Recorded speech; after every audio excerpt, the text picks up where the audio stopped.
small hydro, wind.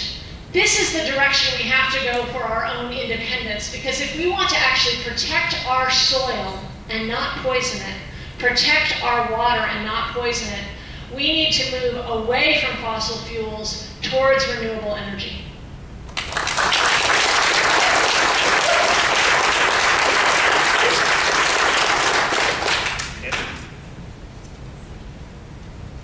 So I grew up in the energy business, in a kind of a distant corner, dark corner of the energy business, otherwise known as the heating oil industry. And at our family kitchen table, we talked about energy all the time. Through the 1970s and the 1980s, it was the topic du jour at the Heaney household. And so today, I have to tell you, my dad passed away in 1995. And one of the things, I sometimes think about what I would like to talk to my dad about. And one of the things I'd like to talk to him about is what's happening with energy today, because he would have loved it. He would have been so excited by it. And here was a guy that was, a fossil fuels guy who had absolutely believed in the future of renewables. Renewables, without a question, is where we need to head. The reality, however, whether you look at solar or you look at hydro or you look at wind, all of those technologies are not sufficient right now to address our energy needs. And one of the things I just want to add that I would really like to see more emphasis on is actually battery technology. It's something that's forgotten. We need better batteries, because if we could build a better battery, that immediately turns solar and hydro and wind into a scalable technology that could really wipe out fossil fuels overnight. So that's the direction I think we ought to be heading in terms of a research and development, from a research and development standpoint. So we need to get there. But the reality is that we have this enormous multi-trillion-dollar energy infrastructure that we kind of have to live with for a little while before we get there. And the fact is that, I gotta tell you, natural gas is, in my mind, a lot better than coal. I mean, the Chinese are burning coal like crazy, and if you ever look at the pictures of Beijing, you don't want to live there. So natural gas, in my mind, is a bridge fuel. Let's work on batteries, and that is how we're going to get to an energy future that's exciting and clean and efficient and is going to help us build our economy.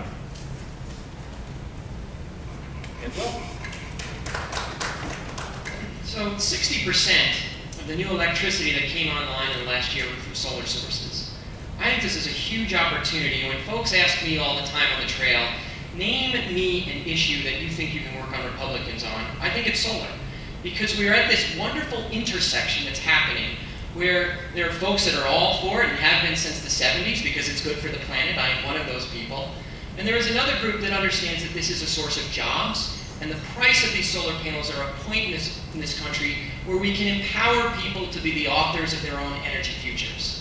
I am not going to be able to put today a solar panel on my Alice-Chalmers D17 to go disk. But I can put a solar panel on my roof to run my hot water heater, and there's no reason why we can't use solar in many other applications here and today. That's there. And it's flourishing because of a federal role. It is no accident that things like the federal investment tax credit are providing a boost to this industry. Our competitors globally are also providing those boosts. But this is a political football in Washington right now, and the solar investment tax credit is set to sunset. Why would we do that while we are in a political climate where we spend $35.5 billion in tax breaks for oil, gas, and coal lobbies that don't need them at the point when we should be transitioning away from those fuels? Whatever your opinions are, climate change is real.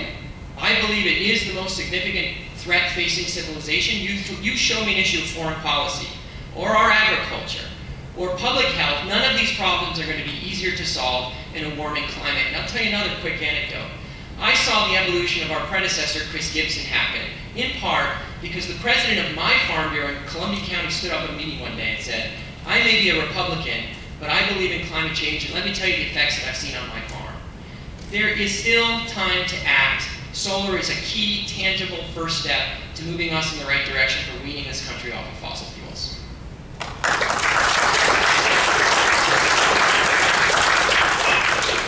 All right, moving on to the next question. We had a question regarding waters of the U.S. Now, the Environmental Protection Agency has clear direction from Congress and the Supreme Court on its limitations under its authority under the Clean Water Act. Yet the agency pushes to expand its regulatory reach to more and more navigable waters. What is your view on the Clean Water Act, and what do you see Congress's role in ensuring that the EPA act within its bounds of the Clean Water Act? We'll have 1 minute for this question. And John, you are the first. Yes. The Waters of the United States rule was a gross intrusion of the Obama administration into an area where it doesn't have the authority.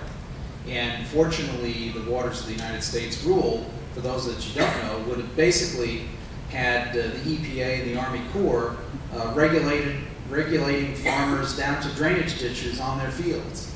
And I think it was a colossal, whether you agree with my characterization or not, the fact is the EPA did not have the authority to issue that rule.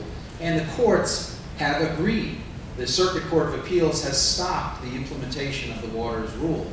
And this is what we've seen, unfortunately. There is a lot of gridlock and dispute in Washington, but the Obama administration, like on immigration, the president said he didn't have the authority to issue his executive order on immigration for many times, 6 or 7 times he said that publicly, and then of course after the 2014 election he issued it. So I think what Congress has to do is go back to its role of oversight over the executive and use its appropriations authority to preclude the administration, whether it's a Republican or Democrat administration, when they exceed their authority. That's what Congress should do.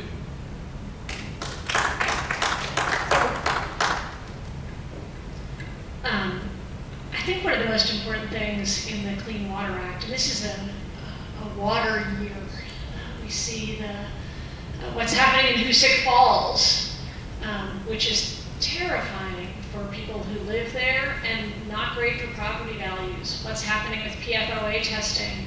What's happening with flooding all around our district? Not just once, but recurring flooding. And then what's happening around the country is I think we are coming to understand how extraordinarily precious our water is.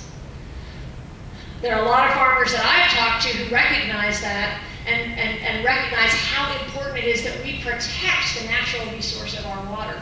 So what I want to make sure is the Clean Water Act is not a ceiling, but a floor.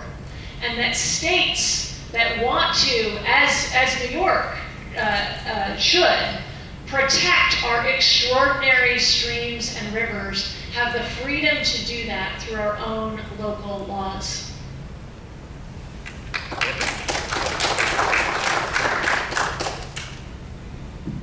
Yeah, you know, there's a phenomenon, I think, when you are a business owner or a farmer, and there is just a certain level of harassment and a certain level of discouragement that you will tolerate.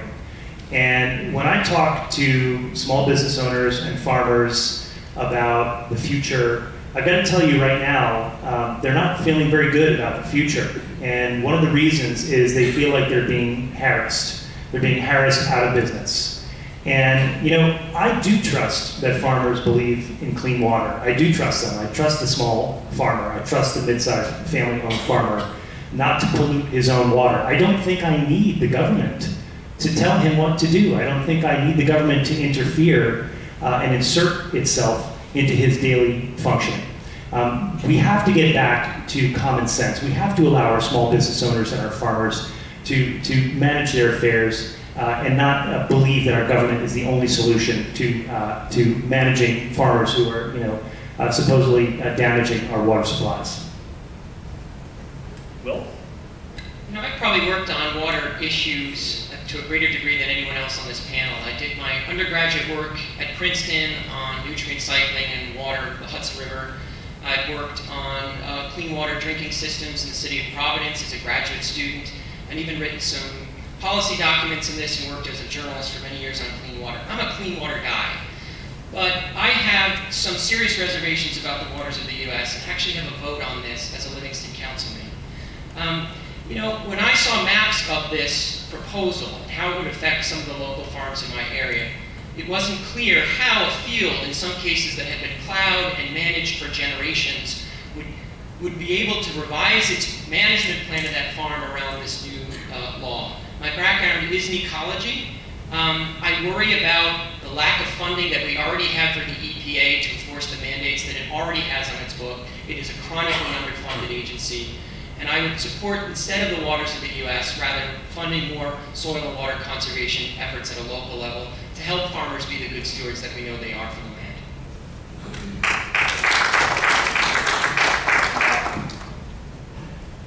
The waters of the U.S. was a misinterpretation of the Clean Water Act. It was never intended to go to that scope.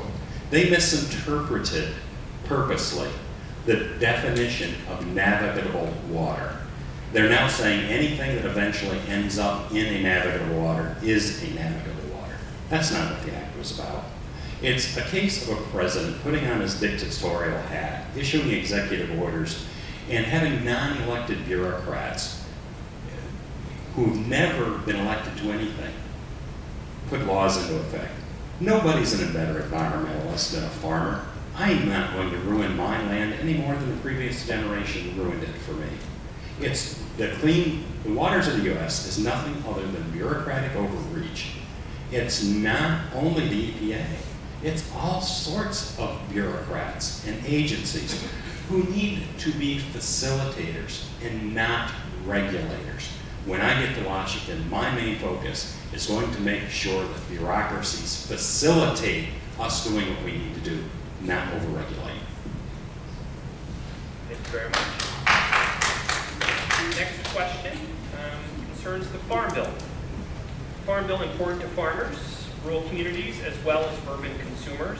It's not only agricultural programs, but there's a nutrition assistance, senior assistance, programs for farm markets, etc. And conversation for the 2018 Farm Bill will begin during the next congressional session. What will you do to help set priorities for the 2018 Farm Bill, and what changes would you make to the current program specifically to benefit farmers in this district? And we will do 2 minutes for this one. And Zephyr, you are up first. Thank you for this question. What my priority in thinking about farming is the farmer of the middle. There's a project examining agriculture of the middle. I mentioned this briefly at the beginning, but I want to spend a little more time on this. Basically, the mid-sized farmers, the number of mid-sized farmers is down 40% in the last several decades. And actually, small farmers, there are more small farmers and there's more big farmers, but this mid-sized farmer is a gaping hole, and it's a real problem because this mid-sized farmer is really essential to local rural communities. They are great stewards of the land. They maintain biodiversity. They hire well, treat workers well, and they invest in local communities. Again, I might have mentioned this in passing, but the mid-sized farm buys local itself and is part of a local thriving economy. The way that big ag is not. Big ag farms tend to spend 20% of their money locally, not most of it. So what's happening to the farmer of the middle? This isn't accidental, and it isn't a force of nature. It is bad federal policy decisions. There's two main forces. One is trade, which I've already talked about. But the other is this incredible, rapid, radical merger within agriculture. There are basically 4 companies that now run our beef industry. 4 companies that run our hog farms. And by the way, one of those 4 companies is owned by the Chinese. Within the chicken industry, if you're a contract farmer, you have to sell to a certain distributor or you're out. The dairy farmers that I talk to feel like they have no control over their own price. Beef farmers, I talked to a farmer this morning who said, when I take my Black Angus to auction, I only have one bidder. We don't have an open market right now, and my focus in the Farm Bill will be supporting that farmer of the middle who is essential to the future of this area.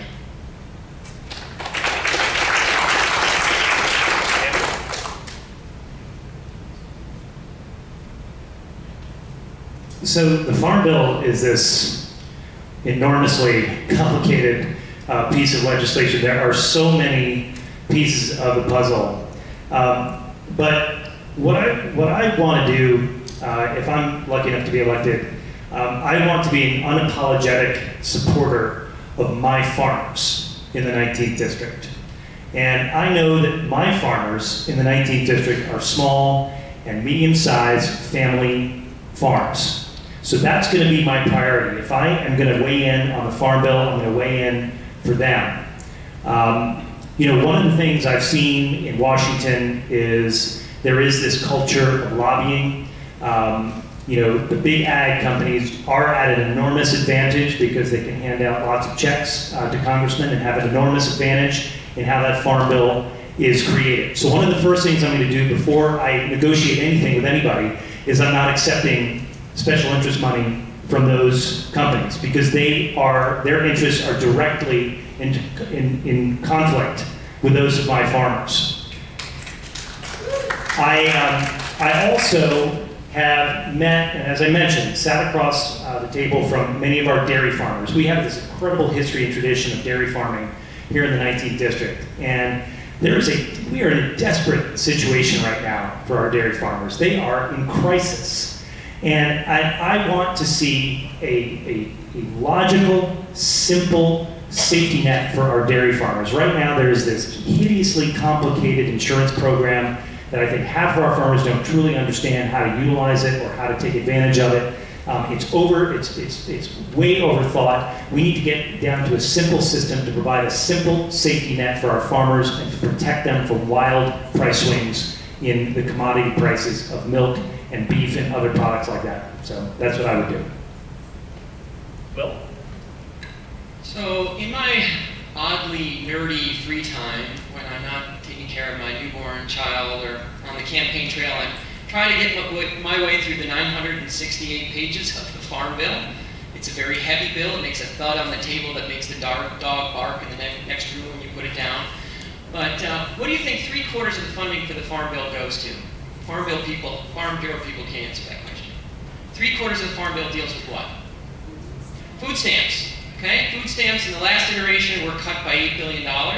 I restore those. I think it's a great program. I think it largely helps American farmers to offer a handout to our neediest citizens from produce and quality food grown on our American soil. But the Farm Bill is more than just about subsidies, although I do support additional subsidies for specialty crops and more of the fruits and vegetables and the diversified agriculture that we see here in the Northeast. It's also a rural development bill. So, to my earlier comments, when we try to struggle to find ways to fund things like broadband in our rural communities, the Farm Bill can be a vehicle for that. The Farm Bill also offers foreign aid, and there was a debate in Washington about whether the United States should simply give money to foreign countries as foreign aid for them to provide food for their citizens, or whether that should be grown and supplied by American crops and produce. I would support those charities sending American grown and produced products as part of that program. As part of that rural development, we can also rely on the Farm Bill to do the kinds of research and development by partnering with our universities to research things like biofuels, research advances in education and agriculture. We invest all the time in things like aerospace and engineering. Why would we think that agriculture is not also worthy of these kinds of scientific advances? The Farm Bill can advance that. And finally, we need to treat farming like service. There are young people that want to farm, but they need some help. They need some apprenticeship programs. They need some help forgiving their college loan debts so that instead of going to work for a lawyer, a doctor, or in the insurance lobby, they can get onto a farm here in New York 19 and be our next generation of farmers.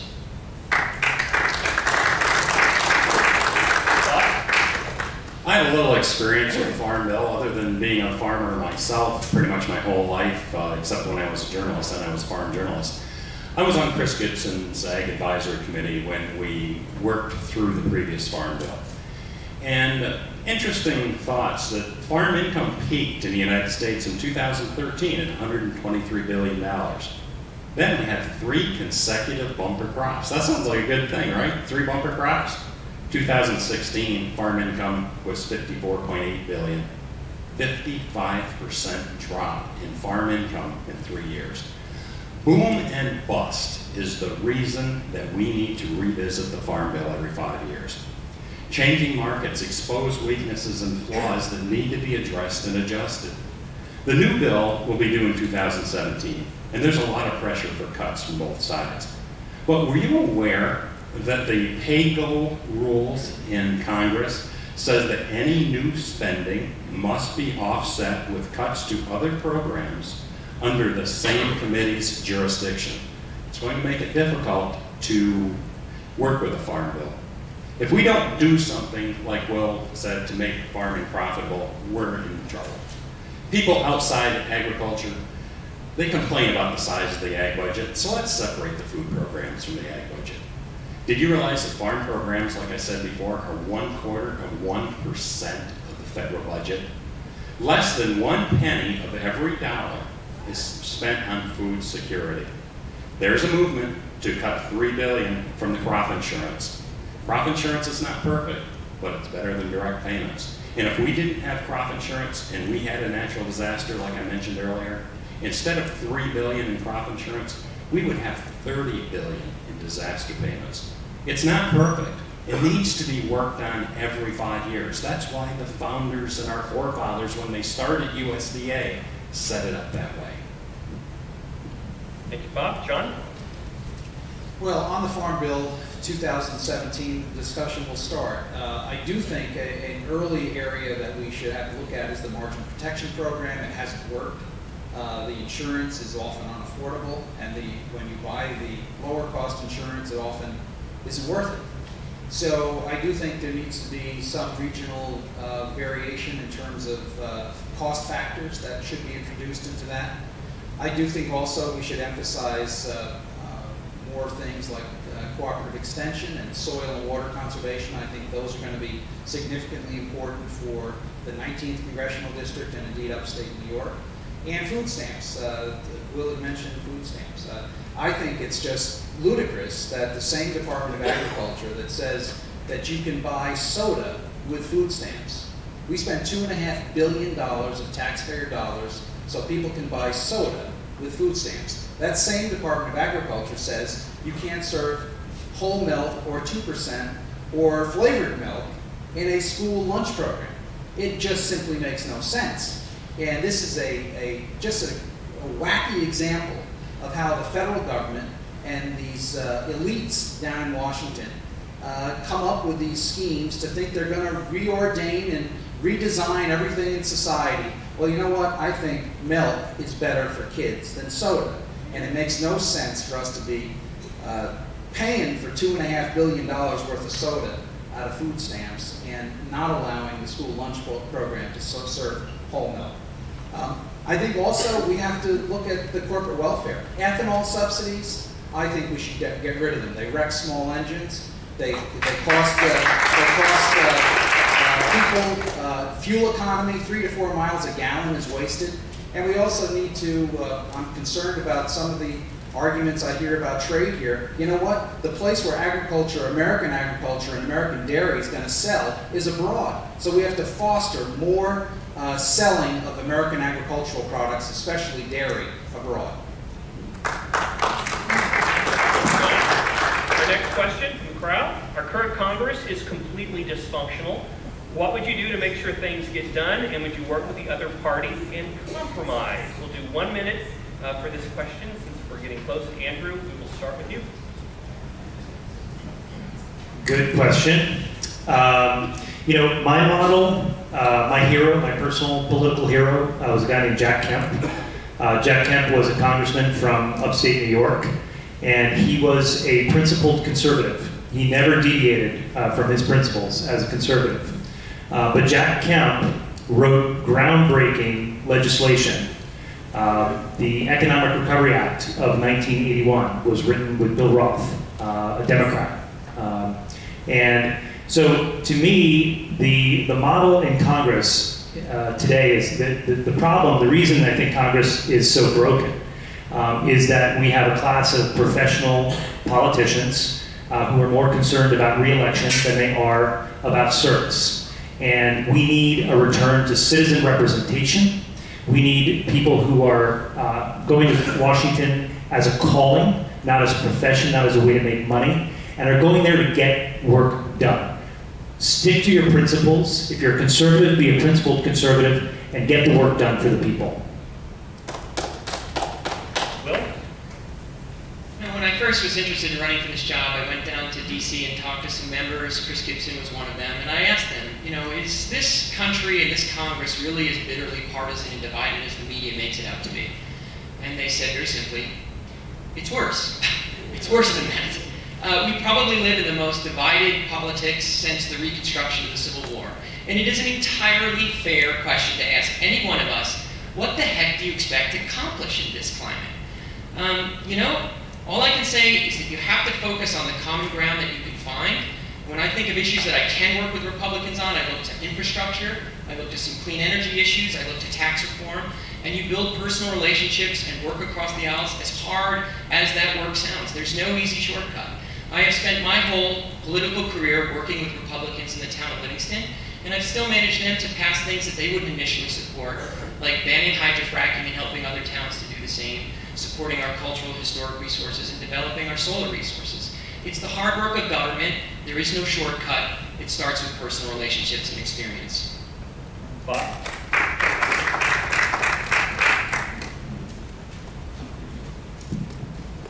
Congress is dysfunctional. I think we all agree on that. So that's one thing that both parties agree on. There's a lot of other things we agree on. And what we disagree on sometimes is just how we get there. We all love our country. Common Core's got to go. I think my fellows over here would agree with that. The budget needs to be balanced. I think we all know that has to happen. Infrastructure that was built in the 50s that is now falling apart needs to be upgraded so we can get our economy moving. There are a lot of things that we can agree on. On the other hand, there are things that we firmly believe are our conservative values or liberal values that you send us to Washington to stick by, and we will stick by that. Second Amendment rights, I'm pro-life, and I'm for a balanced budget. Those are the things that I won't compromise on. But I'll find areas to compromise on things that benefit us all. John? I do think Chris Gibson, a friend of mine who I've known for 30 years, is a model for working across the aisle.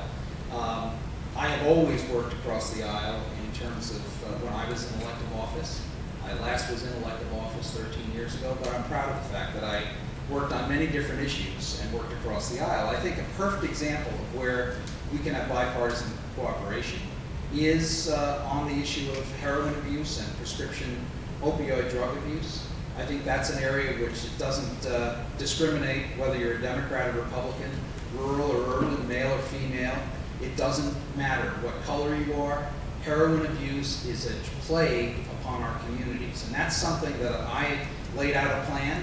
You can see it on my website early on in this campaign, and I think that's an area. I've heard President Obama speak about it. I've heard other people on the Democratic side speak about it. I've heard Republicans give me their testimonials, and Democrats as well throughout this district. So that's a perfect example of where I think we can work together to fix problems. And if we don't fix the overriding economic problems, this country is going to be broke in about 10 years. And that's an area where I hope we can agree on as well.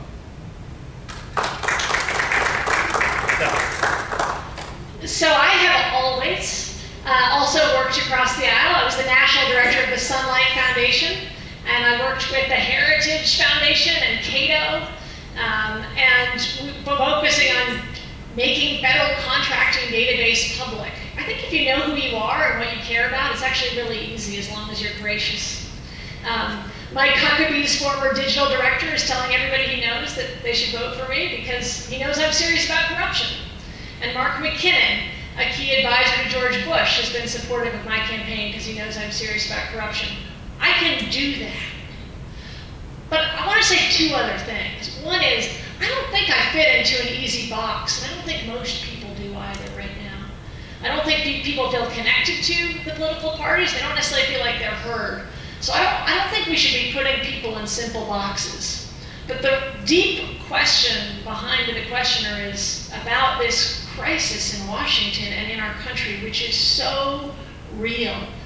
The average Congress member now spends between 30 and 70% of her time fundraising. That is grotesque. We have to change that.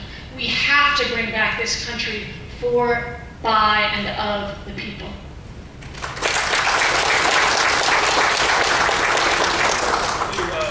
One or two more quick questions, and then we'll end with the closing remarks.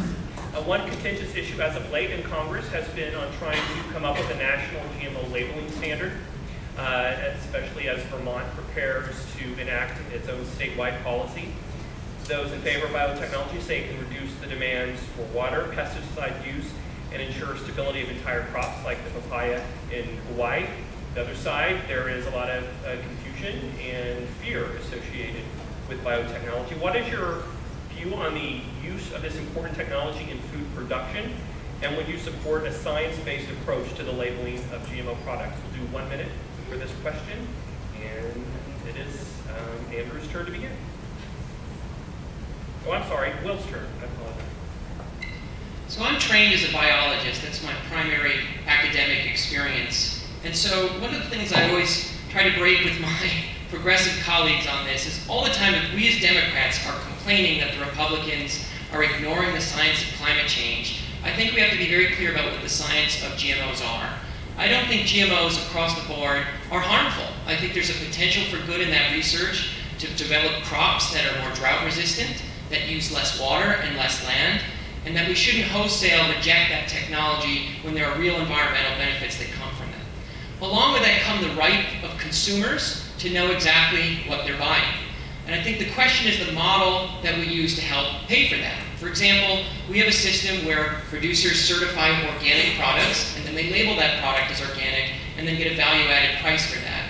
I would support the labeling of GMO if we label those products that are GMO-free so that those individuals can get a value-added bump for the cost of certifying those products.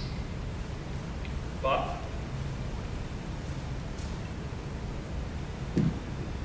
I think we need a national GMO labeling standard. I think people who are concerned need to know. I read food labels on everything I buy, but we don't need 50 separate GMO labeling protocols. We have to have a national one. We can't have, even though I'm all for states' rights, this is one situation where we need to have a national labeling program. Because if I'm a food processor and I'm selling to a dozen different states, I can't have a dozen different types of packaging. So whether you agree with GMO or not, I think labeling is a good idea. It doesn't do any harm. It just has to be a national label. And an example is I work for one of the largest certified organic farms in the country. We ship hay to China. China uses a PCR test, which tests GMO at 0.001. In the US, we use a strip test, which tests as 0.015. We're sending certified organic alfalfa to China that is getting false positives. So we have to have a uniform standard so we're all talking the same language. John? In the spirit of bipartisan cooperation, I'll associate myself with Will's remarks and also with Bob's remarks. The fact is that we do need a national standard. The consumers do have a right to know. On the other hand, it's important that we not stand in the way of progress, particularly as it affects countries around the world. In Africa, for instance, where drought-resistant and pest-resistant seed is literally saving millions of lives, and we should not close our eyes to that. Let me also say that, and Bob piqued my interest on this, back to this trade issue, the Chinese just have been accused by U.S. Steel of industrial espionage recently, just in the last few days, where they're stealing prototypes of a new carbon-based thin steel, which is essential for the production of automobiles for fuel efficiency. So one of the things we have to do with trade is we have to not close ourselves to the rest of the world, but we really have to enforce vigorously and aggressively standards against industrial espionage like we're seeing all too frequently from China. Summer? I also believe in a national standard. I also want to add two things, one that hasn't been raised before, so thanks we're sharing some of our minutes. Monsanto owns as much as 80% of the soy and corn seeds in this country. That's a problem because of what that means for power. I believe that people should have power and farmers should have power, and they should have a lot more freedom than they do. This comes from an aggressive Supreme Court and a few companies that are basically trying to gain control over a handful of farmers through owning their seeds. So I think that's a separate but related issue that we should really focus on. In general, I'm in favor of labor, and I'm also in favor of country of origin labeling, which I think is really important. People should know where their food comes from.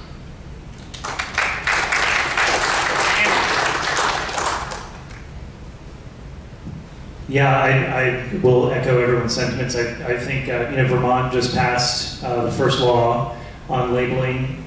Interestingly enough, General Mills decided that because all of its SKUs in Vermont have to have this labeling, they basically are applying the labeling across the board nationally. So the market, in a sense, is already taking care of this, I think, for us. Congress might need to intervene, but I think ultimately there's kind of a broad consensus in the marketplace that if consumers want to know if there's GMOs, they should deserve to know. It's something that they should be aware of. In terms of GMOs themselves, I think that there is I have to admit, a certain ick factor watching a bug, land on a plant and fall off that plant, given that it's a food product. There's something about it that is off-putting. And so I think that that's the concern that people have. It's a legitimate concern. But John brought up something important, which is the moral aspect, which is that we have a lot of people to feed in this world, and we have an obligation, I think, to allow science to pursue the means to do that. All right. Last question. I don't know if you need a full minute, but a question from the audience. What committee will you seek to serve on if elected to serve the 19th district? And I believe, Bob, this one goes to you first.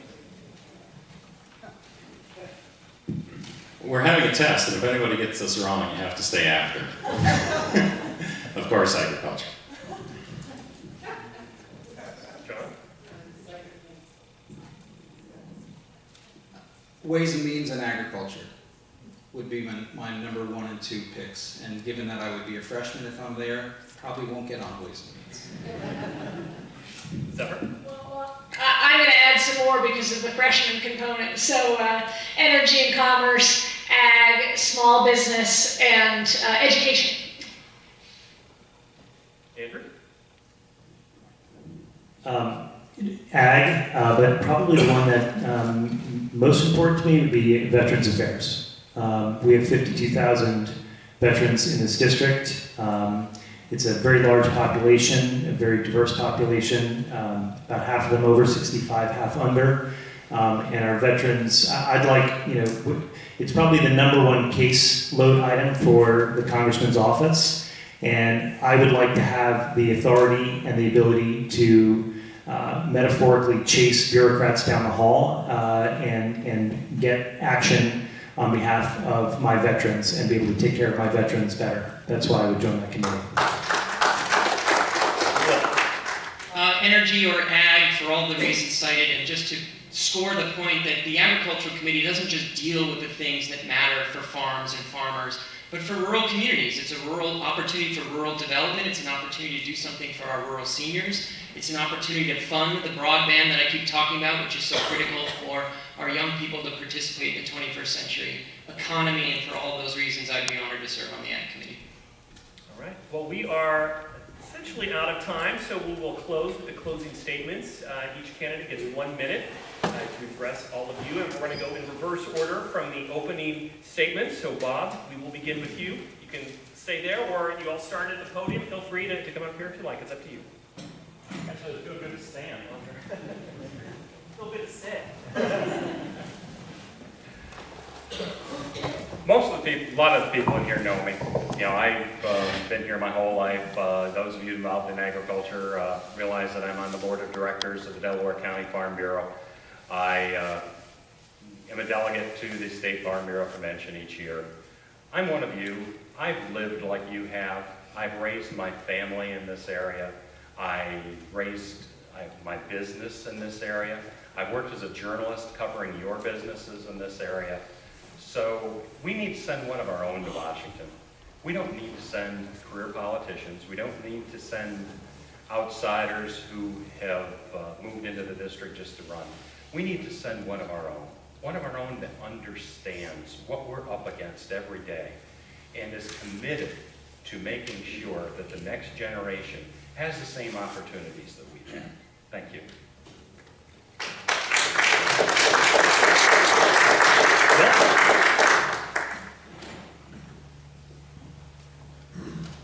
So the United States of America has always been a place in which families could build, where communities can build, and I'm running for Congress because I came from this community. I have skin in this game. My family is the story of so many people in this district, an immigrant family that came here with almost nothing, that played by the rules and had their work rewarded. And we are becoming the kind of country where that story, that common story that we all share, is becoming rarer and rarer. And there is so much that I can do as a local Livingston councilman to improve that situation. We can't take another 25 years of trade deals that eviscerate the American worker. We're not going to have enough money to fund the infrastructure and education that we need in this country if a corporation can literally open a post office box in the Bahamas and shirk their duty to the U.S. Treasury. We can't have families move back to this district and create an economy for their own families if they're saddled with debts from college and can't afford health care for their own families as well. So I'm running for this Congress, running for Congress because I'm one of you. I have skin in this game, and I'd be honored to send a farmer to the Congress. I have immense respect for my colleagues, but we have enough lawyers and businessmen and lobbyists in Congress. Let's send a farmer to Congress. Thank you so much.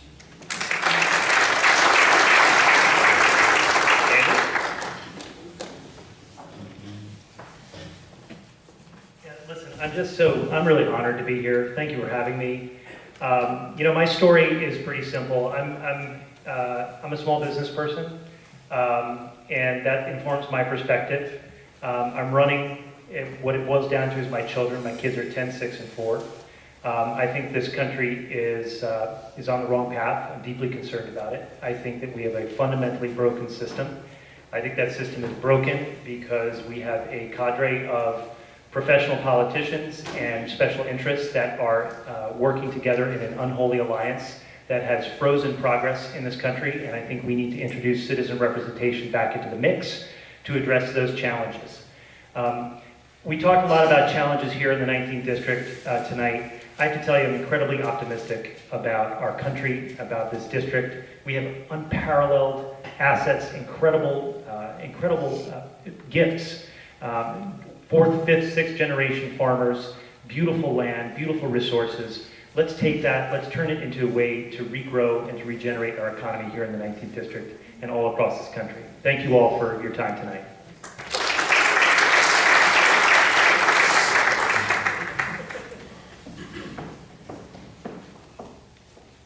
Thank you all for coming out. If you're here, there's probably something in your heart that says you want some change. You want to see something work better. Well, I'm running for Congress to raise up the voices of people who feel shut out, people who feel like their voice doesn't matter anymore.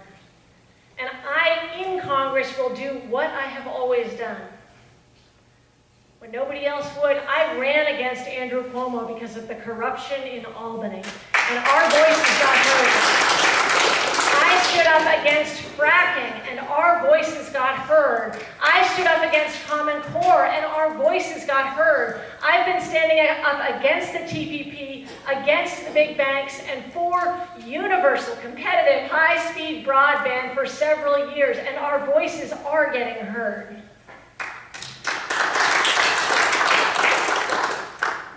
If we bring people's voices to bear where they are not heard right now in Congress, extraordinary things can happen. Thank you.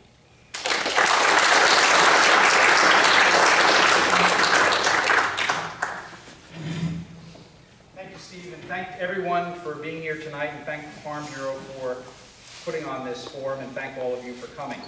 Within 10 years, every single nickel the federal government takes in is going to go for Medicare, Medicaid, Social Security, and interest on the debt. When the Fed goes back to normalized interest rates, our interest on the debt is going to go from $400 billion to about $800 billion. It is literally going to crowd out all the ideas and all the ambitions of all of us. We have to get more growth in the economy. The way to do that is to fix the tax code so that we're not incentivizing corporate welfare, and create a better regulatory environment, get rid of things like the waters of the United States, reform Dodd-Frank, fix the fact that we're not allowing the small business economy to grow. Otherwise, the alternative is our kids are going to continue to flee as they have done for the last 40 years. And 40 years from now, this district will be twice the size because this district and upstate New York will be further depopulated. Growth is the way to fix what ails this economy and fix what ails this district. Thank you so much. Again, thank you to all five of you for sharing your insights and your thoughts with the crowd today. We had a huge stack of questions. I apologize if I didn't get to your question, but thank you so much for coming. And again, thank you to Otsego County Farm Bureau for hosting this event. We hope you have a wonderful evening.